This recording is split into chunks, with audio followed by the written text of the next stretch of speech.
এই এই, কি ব্যাপার কি ব্যাপার কি ব্যাপার?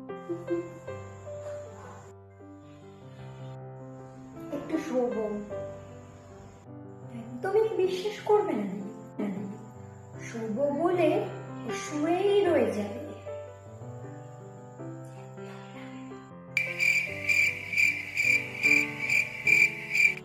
মাথা খারাপ?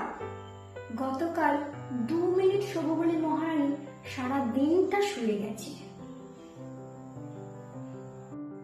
গোটা কোমর টোমর সব ব্যথা করে দিয়েছে আমার।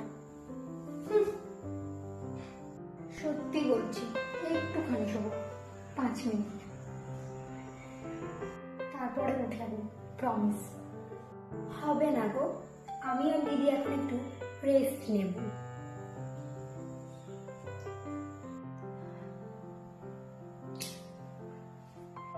কিছু বলি না বলে একেবারে যা খুশি, আমাদেরকে বিশ্রাম নেই নাকি? প্লিজ, প্রচুর টায়ার্ড লাগছে, প্রচুর। আমি আর দাঁড়াতে পারছি না, মনে হচ্ছে শুলে প্রচুর আরাম। আমি একটু শুতে যাই, 5 মিনিট প্লিজ। বিছানা প্লিজ, বালিশ। এই এই, ভাগ ভাগ ভাগ।